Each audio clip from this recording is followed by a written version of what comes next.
Tuhan Yesus yang baik, kami mau ibadah Life Kids berkati agar kami duduk di berkati Cici, Koko, sekolah minggu.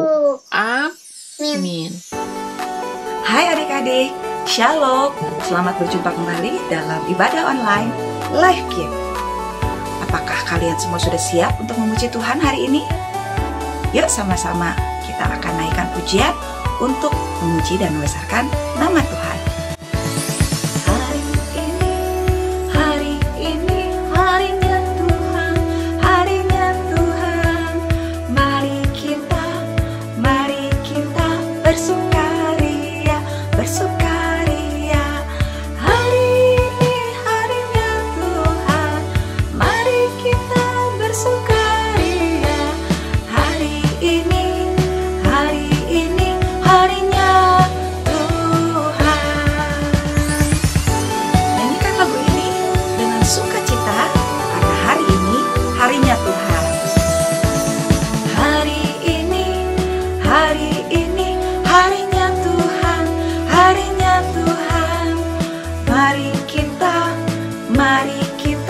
Bersukaria, bersukaria. Hari ini harinya Tuhan, mari kita bersukaria. Hari ini harinya Tuhan. Tapi hari Minggu adalah hari yang kita nantikan untuk beribadah bersama-sama, memuji menyembah Tuhan.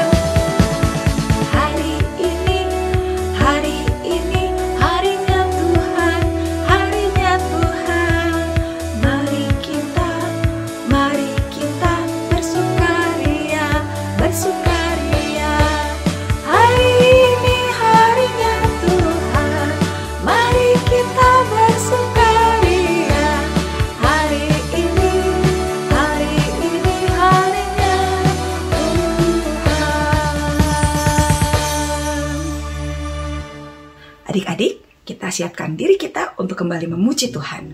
Dan kali ini teman-teman dari New Life Kids juga akan menemani kita semua. Ayo kita nyanyikan lagu Ku Mau Jadi Terang.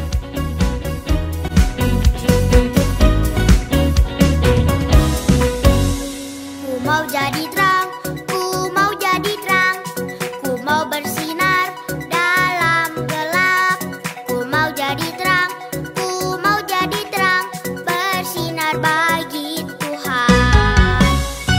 Mau jadi terang, ku mau jadi terang, ku mau bersinar dalam gelap. Mau jadi terang, ku mau jadi terang, bersinar bagi Tuhan. Dalam perkataanku, dalam tiap tingkah lakuku, dalam segala perbuatanku, pancarkan terang Tuhan. Dalam perkataanku, dalam tiap tingkah lakuku, dalam segala perbuatanku, pancarkan terang Tuhan.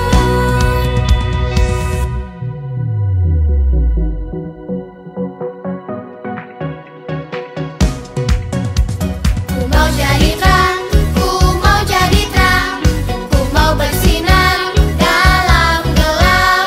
Ku mau jadi terang, ku mau jadi terang, bersinar bagi Tuhan. Dalam perkataanku, dalam tiap tingkah lakuku, dalam segala perbuatanku, pancarkan terang Tuhan.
Ayo kita kembali memuji Tuhan.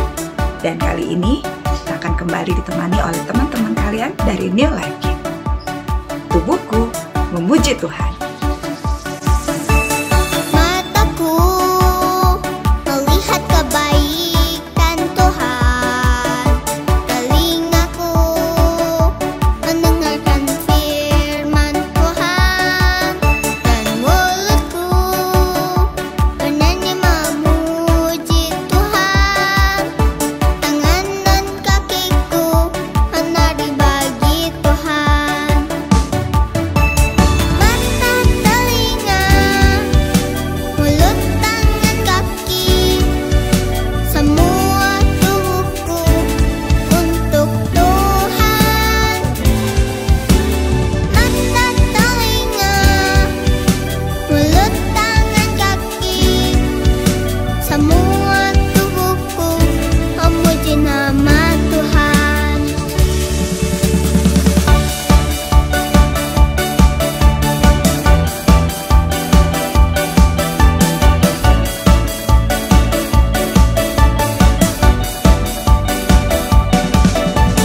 Mataku melihat kebaikan Tuhan, telingaku mendengarkan firman Tuhan, dan mulutku bernyanyi memuji Tuhan.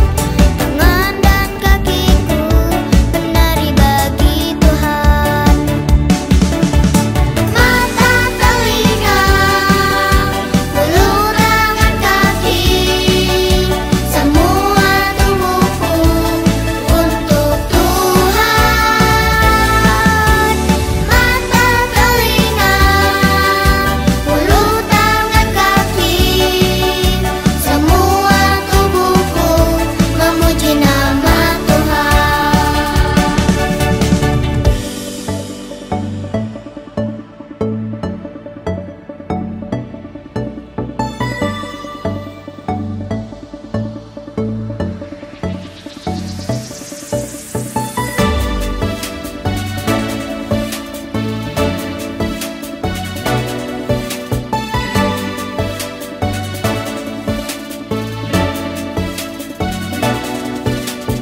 Mata, telinga, mulut, tangan, kaki, semua tubuhku untuk Tuhan.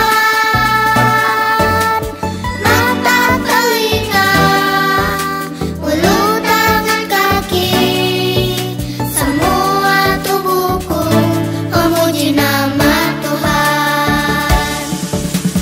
Mata, telinga, mulut, tangan, kaki, semua tubuhku untuk Tuhan. Mata, telinga, mulut, tangan, kaki, semua tubuhku memuji nama Tuhan.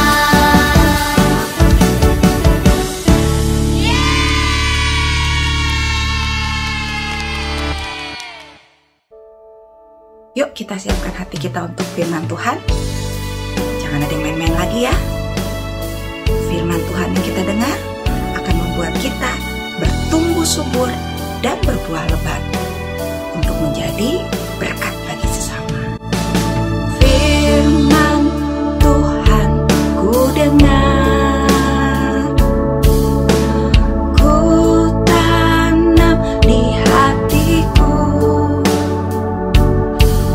Ku ingin bertumbuh subur dan berbuah lebat. Yesus, tolonglah aku.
Cici Koko yang akan menyampaikan firman Tuhan. Tuhan, ajar kami mengerti akan hati Engkau. Tuhan, di dalam nama-Mu kami sudah berdoa. Amin. Adik-adik, kita kembali akan mendengarkan firman Tuhan. Tapi sebelum itu, Cici mau menceritakan sebuah kisah dulu buat kalian. Kisah ini tentang seorang yang bernama George Washington. Apakah kalian pernah mendengar nama ini? Ya, dia adalah salah seorang mantan presiden negara Amerika Serikat. Pada waktu George Washington baru berusia 6 tahun, jadi masih kecil ya, dia adalah seperti anak-anak yang lain yang suka bermain. Dan salah satu mainan yang disukainya adalah sebuah kapak. Kapak mainan ini bisa digunakannya untuk memotong dahan-dahan pohon. Jadi dia dengan sukacita dia melakukan permainan dengan memotong-motong pohon-pohon menggunakan kapak itu. Nah, tetapi adik-adik, ternyata dia dengan tidak sengaja juga memotong pohon ceri kesayangan ayahnya.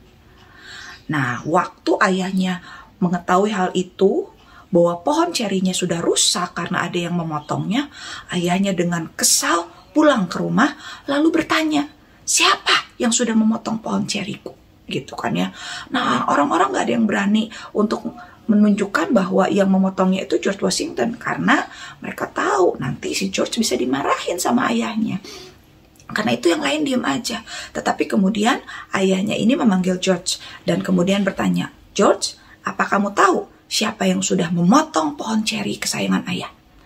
George, walaupun dalam hatinya dia takut ya, pasti adik-adik ya, kalian juga kalau habis melakukan kesalahan terus hampir ketahuan, pasti kalian juga ngerasa takut, betul nggak? Nah, George pun merasa takut dan dia mungkin dalam hatinya berpikir-pikir, aku ngaku nggak ya, aku ngaku nggak ya, gitu. Nah, tapi kemudian dia memilih untuk bersikap jujur. Dia memilih untuk dengan berani mengakui dan menyatakan kebenaran. Dan George pun berkata, ya ayah, yang merusak pohon ceri ayah adalah aku. Aku minta maaf ya ayah, aku tidak akan mengulanginya lagi. Nah, akhirnya karena George berani berbuat yang benar gitu ya, dia menyatakan kebenaran walaupun dia sudah pernah melakukan kesalahan dan walaupun dia sebenarnya ketakutan, makanya ayahnya pun memaafkan George. Nah, kadang-kadang adik-adik, kita memang sulit untuk berkata benar waktu kita takut, waktu kita merasa diri kita terancam. Dalam artian, oh kita mungkin akan dihukum, kita mungkin akan dijauhi teman, kita mungkin akan mengalami hal yang gak enak kalau kita berbuat jujur. Nah, tapi kita belajar bahwa kebenaran itu selalu lebih baik. Bahwa Tuhan menyukai anak yang menyatakan kebenaran. Nah, kita akan lanjutkan dengan kisah Alkitab hari ini. Cici akan melanjutkan cerita Alkitab yang kalian sudah dengar minggu lalu. Ya, kisah tentang Petrus dan Yohanes yang menyembuhkan seorang yang sakit lumpuh adik-adik.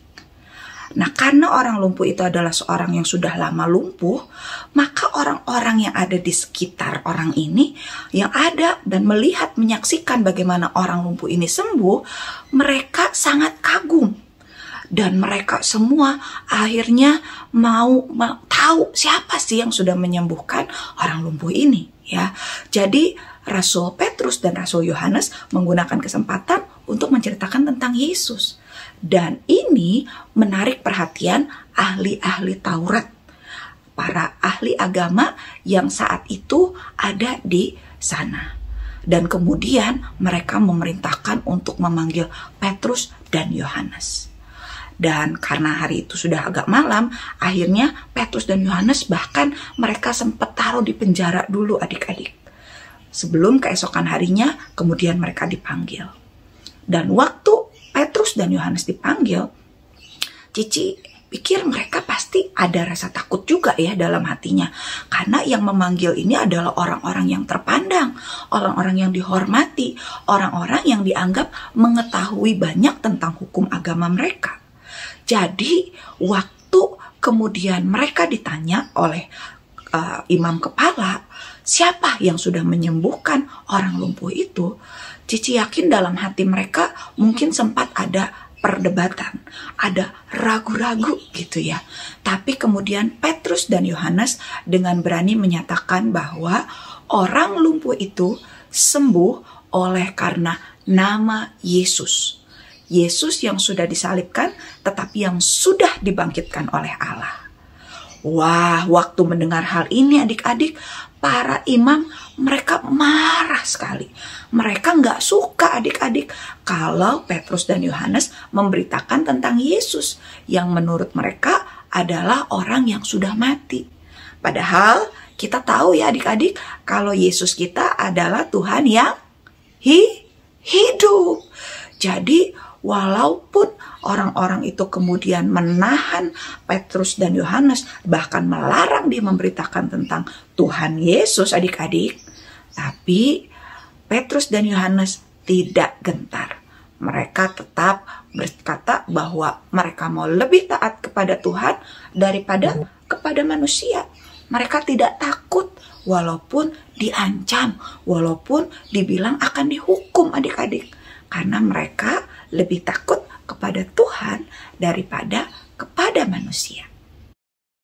Nah, dari kisah ini kita kembali diingatkan bahwa kita harus selalu menyatakan kebenaran kapanpun dan dimanapun. Memang kadang-kadang ada keadaan yang membuat kita takut, membuat kita ragu, membuat kita nggak berani. Tetapi seperti Rasul Petrus dan Rasul Yohanes yang berani menyatakan kebenaran karena pertolongan Tuhan, kalian pun pasti bisa melakukannya. Kalian mau kan? Teman-teman, ayat hafalan kita hari ini adalah Mazmur 31 ayat 25. Kuatkanlah dan teguhkanlah hatimu. Kita ulangi sekali lagi ya. Mazmur 31 ayat 25. Kuatkanlah dan teguhkanlah hatimu. Dihafalkan dan disimpan dalam hati ya.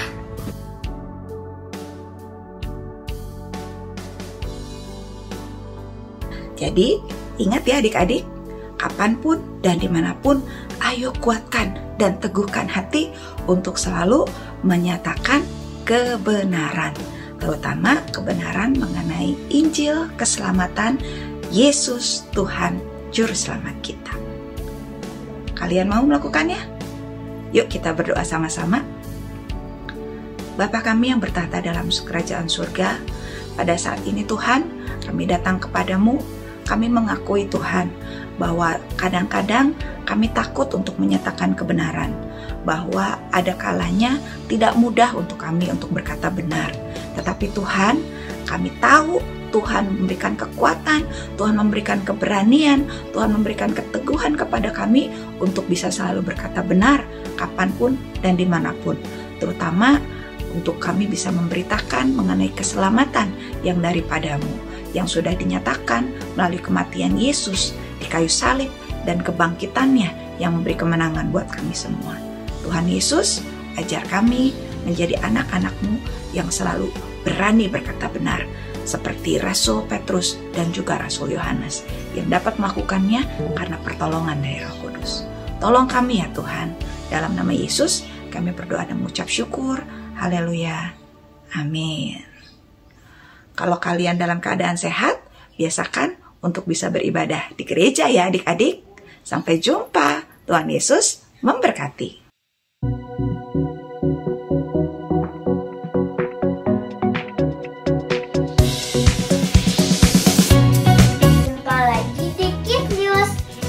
Mengingetin teman-teman untuk memberikan persembahan di kotak atau amplop yang ada di rumah kalian masing-masing, atau menggunakan QR Code dengan bantuan Mama Papa.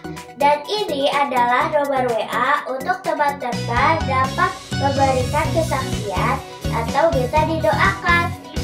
Jangan lupa follow Instagram dan Facebook Life Kids serta subscribe YouTube channel Life Kids ya teman-teman. Bagi mama papa yang belum tergabung di WA grup kelas Life Kids, yuk segera menghubungi Life Kids. Dan aku juga mau ngajak teman-teman untuk beribadah secara onsite Life Kids di gereja kalau kalian dalam keadaan sehat ya. Sekian Kids News hari ini. God bless you. Halo adik-adik Life Kids, kalian apa kabarnya? Semoga kalian semua dalam keadaan yang sehat ya. Koko mau ngasih tahu beberapa pengumuman nih. Cici dan Koko mengajak adik-adik untuk dapat mengikuti ibadah Life Kids secara onsite di jam-jam yang telah ada. Dan dipastikan adik-adik dalam keadaan yang sehat ya. Sistem presensi kehadiran adik-adik di ibadah onsite kita sekarang sudah menggunakan kartu absen ya. Jadi setiap ibadah jangan lupa untuk dibawa kartunya. Dan tap di mesin absensi yang ada di depan Jordan Hall. Dan yang pasti jangan sampai hilang ya kartunya. Untuk adik-adik yang belum mendapatkan kartu, dapat kalian hubungi guru kelas masing-masing saat hadir di ibadah onsite. Untuk adik-adik yang belum bisa beribadah secara onsite, jangan khawatir karena kalian dapat tetap beribadah secara online di YouTube Life Kids di jam 9.30 ya adik-adik. Adik-adik dan papa mama juga dimohon untuk memperhatikan info-info yang ada di grup WhatsApp kelas Life Kids atau di media sosial Life Kids agar tidak ketinggalan info seputar kegiatan-kegiatan Life Kids. Sekian untuk pengumuman minggu ini. Pastikan adik-adik untuk selalu dapat mengikuti ibadah Life Kids di setiap minggunya ya. Sampai jumpa di ibadah minggu depan.